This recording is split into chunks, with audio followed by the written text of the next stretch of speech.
The last photograph Carol Ann Whitfield ever took was of a jack-o'-lantern. A fat orange pumpkin, lopsided teeth, one carved eye set slightly higher than the other. The kind of lopsided grin only a 9-year-old could be proud of. It was October 14th, 1994, a Friday evening in Millhaven, Tennessee, population 12,200. The kind of small town where people recognized their neighbors' cars by the sound the engine made coming down the street. Carol had crouched on the front porch in the amber evening light, her old yellow cardigan bunching at her elbows, and raised the disposable camera her sister had given her for her birthday. She framed the pumpkin. She clicked. At 7:12 p.m., her neighbor Dorothy Pruitt watched Carol wave from the porch and head back inside. At 7:58 p.m., Glenn Whitfield called home from his work trip in Chattanooga. Nobody answered. At 9:44 p.m., their two daughters, Emma, 9, and Sarah, 11, were dropped off by Glenn's mother. They walked into a house that was dark and still. Carol Ann Whitfield was gone. What happened in the hours between that porch and those girls' footsteps in the doorway would take investigators 32 years, one forensic imaging specialist, and a single shadow buried in the background of a jack-o'-lantern photograph to finally understand. But before we get to any of that, we have to go back to Millhaven in the fall of 1994, because to understand what was taken that October night, you first have to understand who Carol Ann Whitfield was. Millhaven in October smelled like chimney smoke and fallen apples. It was the kind of place that still held a harvest festival in the parking lot of First Baptist Church on Larkspur Avenue, where neighbors bought canned peaches from each other's tables and let their children run between the folding chairs until well past dark. The county fair had packed up its rides and left 3 weeks earlier, and the decorations, cloth scarecrows on porch rails, hand-painted ghost cutouts in schoolhouse windows, had been up since the first weekend of September. Carol Ann Whitfield had grown up about 40 miles west, in a town not much different, before she married Glenn and settled in Millhaven in 1986. By 1994, she was 34 years old and had become the kind of person a small community depends on without ever quite acknowledging it. She taught 3rd grade at Millhaven Elementary and ran the Sunday school program at First Baptist. Every spring she organized the school's spring fair. Every fall she brought casseroles to families going through something difficult. She was also, according to everyone who knew her, a dedicated amateur photographer. Not professionally, not formally, she kept a rotating supply of disposable cameras, replacing each one every few months once it was used up, and a small corkboard in the kitchen where she pinned her favorites. A hummingbird on the feeder. Emma sleeping in a patch of afternoon sunlight. The fog settling on the ridgeline one February morning when the whole world looked painted. Carol had told her sister Paulette more than once that someday, once the girls were older, she wanted to take a real photography class. Learn to develop her own film. She had a whole future arranged quietly in the way people do when they're in no particular hurry. Glenn said later that Carol had been in an especially good mood the whole week before she disappeared. He'd just gotten a promotion at his firm. Both girls had come home pleased with their school pictures. The pumpkin that Emma carved, the lopsided grinning one, the one done with a butter knife and extraordinary 9-year-old determination, had made Carol laugh so hard she had to hold on to the kitchen table to stay upright. On October 14th, 1994, Carol dropped both girls at Glenn's mother's house at 4:30 in the afternoon.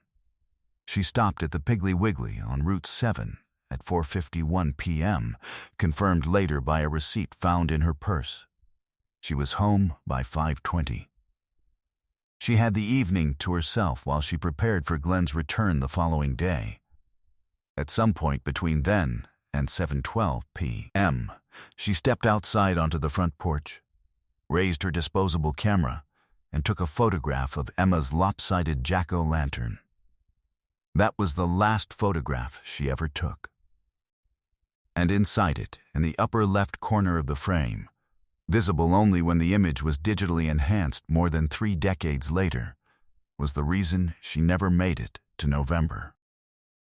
Glenn Whitfield placed his first call home at 7:58 p.m. No answer. He called again at 8:30. Still nothing. He told himself she'd stepped out to the store or over to Paulette's. He went to sleep. At 9:44 p.m., his mother pulled into the driveway on Larkspur Avenue and let Sarah and Emma out. The porch light was on. The front door was unlocked, but latched. Emma went in first. The television was off.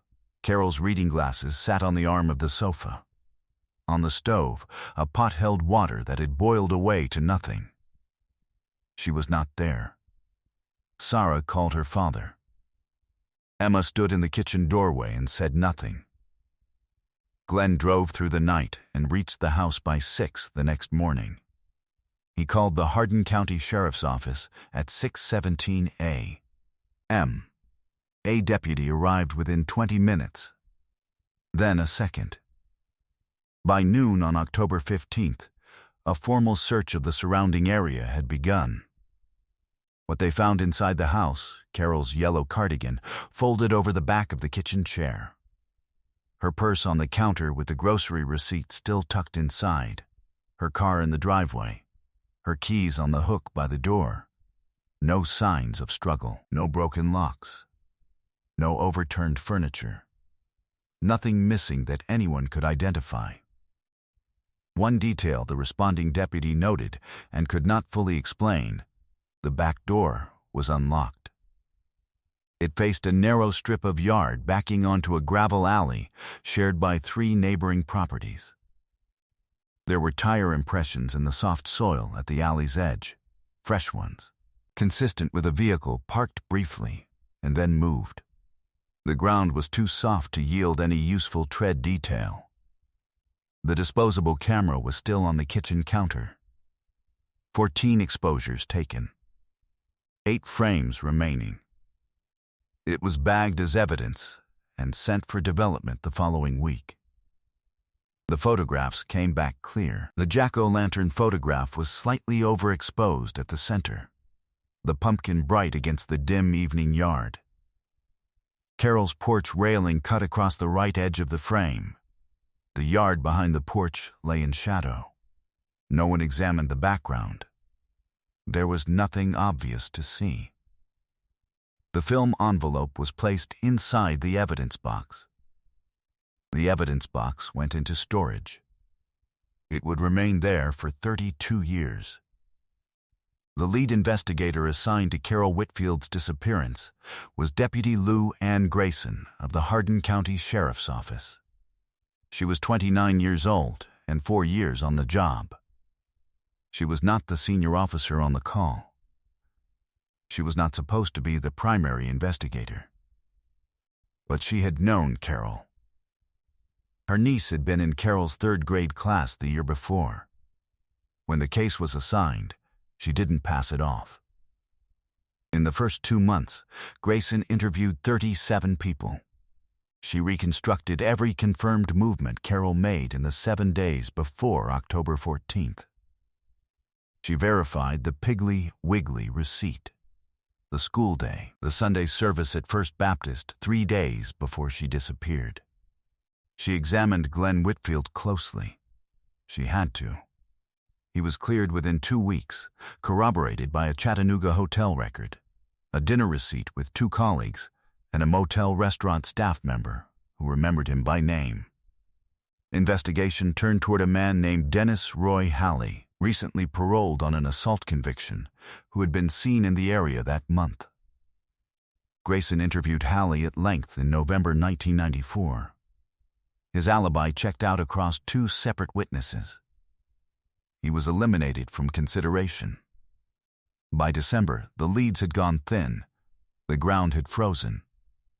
A coordinated search of the fields and woods surrounding Millhaven, had found nothing. The case records from this period show a pattern that would become the defining failure of the early investigation, with no body, no weapon, and no confirmed suspect. Resources pulled back. The case was classified ongoing in January of 1995. In practice, that meant Lou Anne Grayson was the only person still actively working it, and she was working it in the margins of her other cases, in the evenings, at her kitchen table. Glenn Whitfield did not remarry. He stayed in the house on Larkspur Avenue for 9 years, until 2003, then moved with the girls to his sister's place in Knoxville. Before he left, he stopped by the sheriff's office and left a forwarding address, just in case. By 1999, 5 years had passed, and the Whitfield case had gone cold by every institutional measure except one. Lou Anne Grayson still had the file. She had made detective by then. The Whitfield box lived in the bottom drawer of her desk at home. When she moved offices, which happened 3 times in the decade that followed, the box moved with her. In October 2003, a land survey crew working an overgrown parcel 2.5 miles north of Millhaven, near an old drainage easement, discovered human remains. They were confirmed, through dental records, to be Carol Ann Whitfield's. She had been there for 9 years. The medical examiner's report was partial.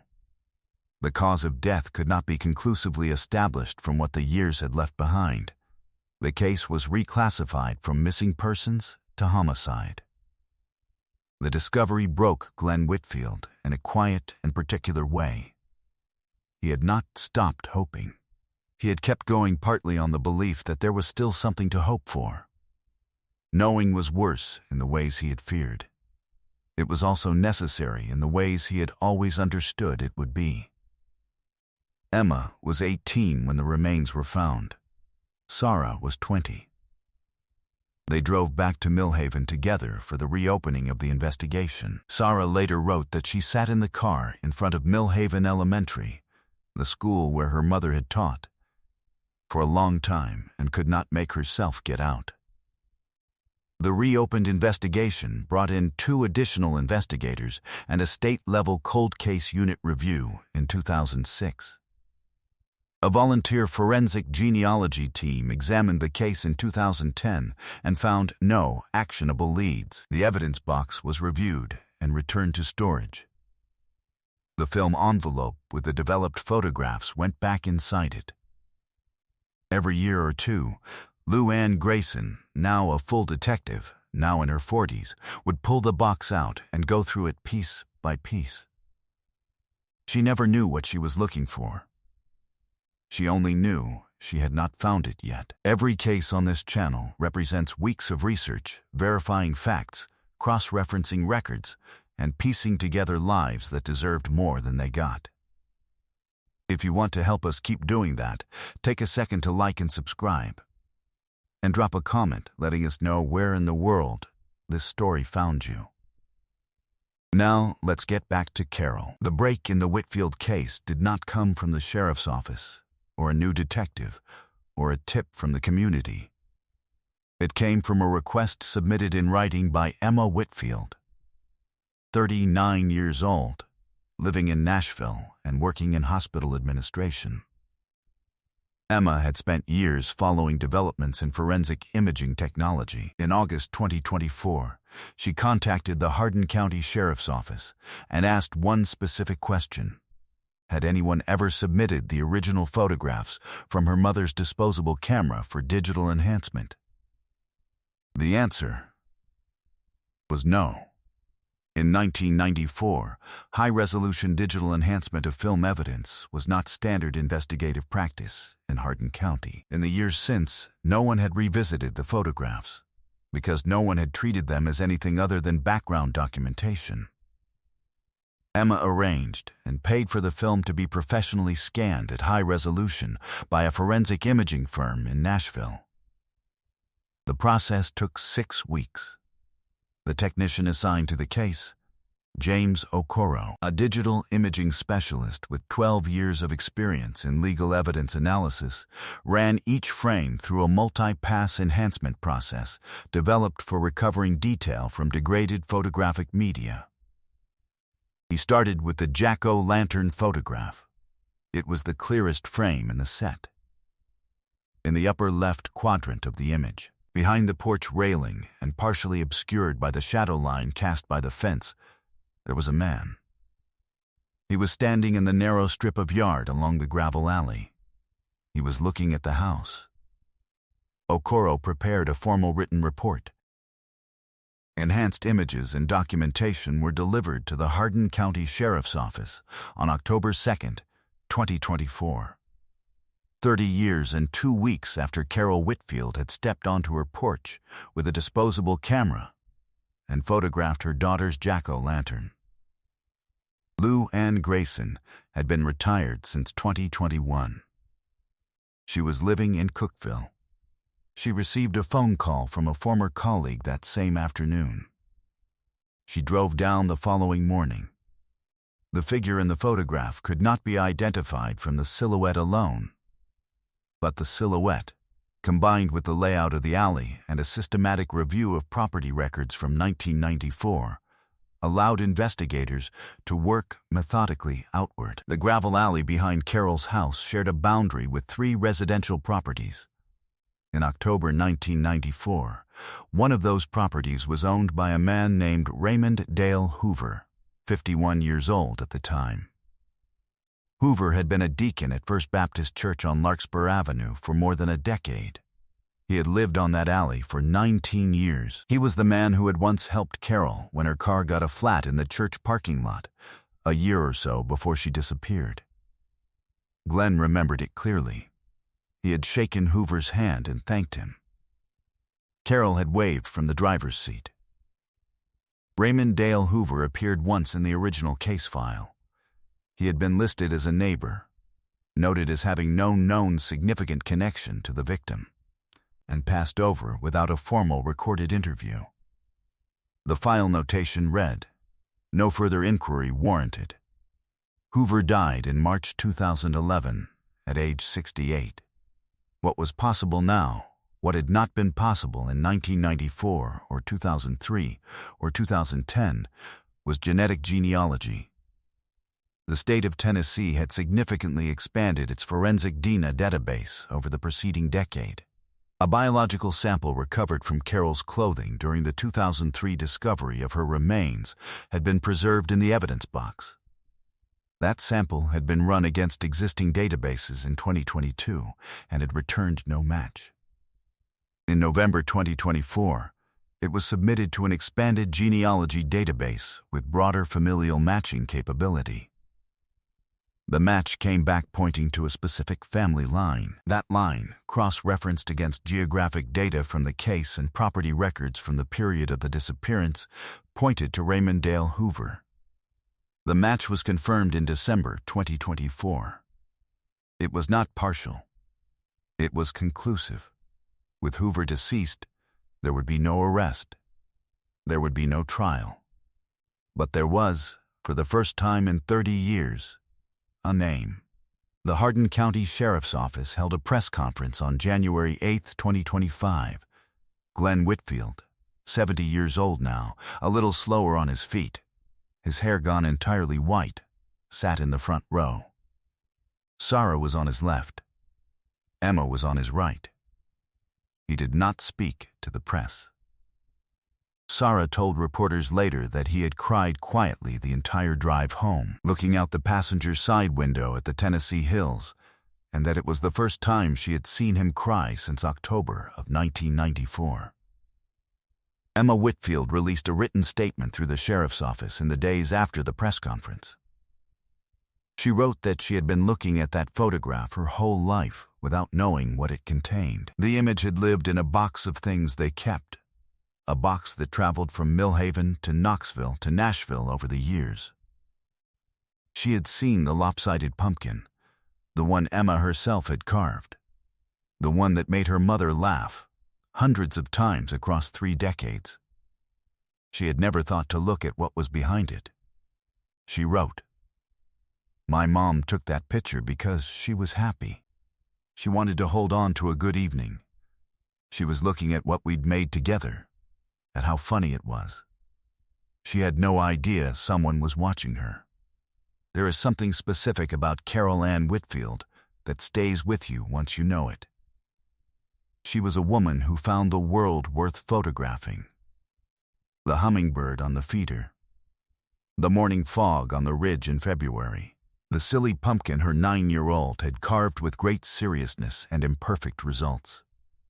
She collected those ordinary moments the way people collect them when they understand, without quite articulating it, that ordinary moments are the ones worth saving.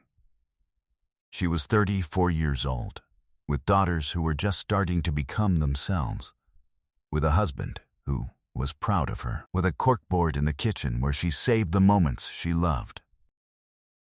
She had told Paulette she wanted to learn to develop her own film someday. She had a plan.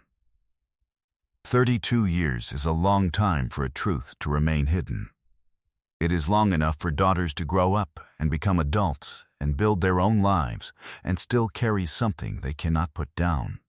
Long enough for a detective to work a case and retire, and get a phone call on an afternoon in Cookville and drive back down one last time.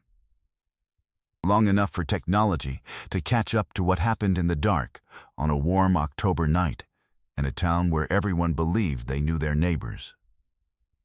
But evidence is patient. That photograph sat in an envelope in an evidence box in a storage room for 3 decades, holding what it held, waiting for someone to ask the right question. Emma asked it. How many cases like Carol's are still waiting?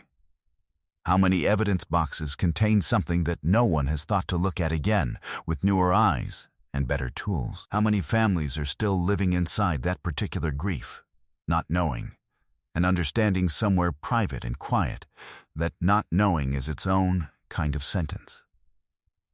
Leave your thoughts in the comments below.